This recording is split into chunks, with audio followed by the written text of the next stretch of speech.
দর্শক welcome back, আসসালামু আলাইকুম। প্রতিদিন ছোট ছোট গুরুত্বপূর্ণ কিছু বাক্য যদি জেনে নেন তাহলে আরবিতে কথা বলতে খুবই সহজ হবে। আমি তেমনটাই করেছি আজকে আপনাদের জন্য।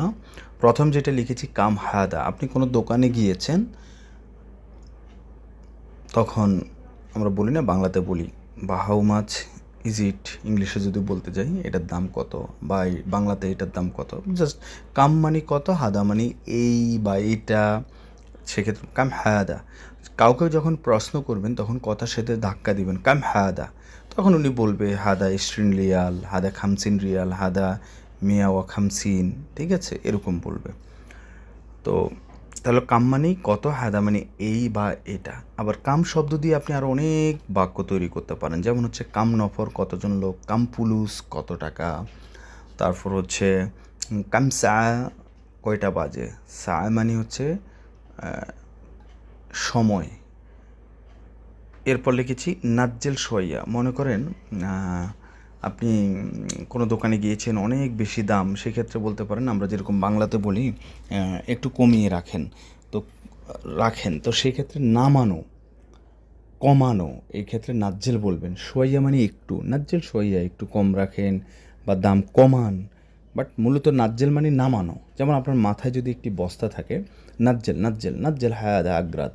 আগ্রাত মানে জিনিসপত্র, আগ্রাত মানে মাল সামানা বা সামান, সামানও বলতে পারেন, সামানও আরবি শব্দ। কাম নাজ্জেল সোয়াইয়া, একটু কমান। আশা করি বুঝতেছেন। নেক্সট লিখেছি ওয়াজেদ গালি। গালি মানে হচ্ছে দামি।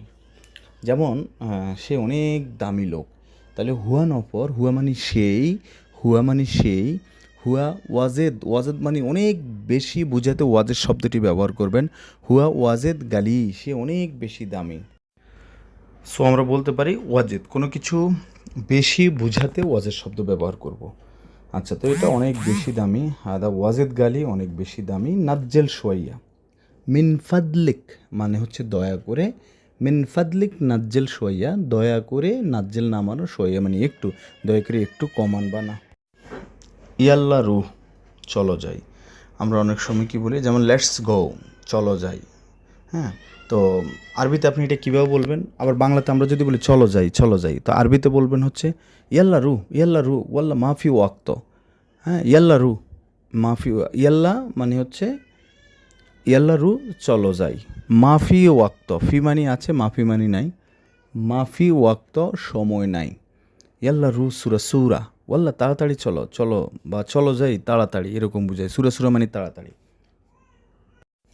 নেক্সট যেটা লিখেছি মুমকিন, সম্ভবত। মুমকিন ইজি, সম্ভবত আসতেছে।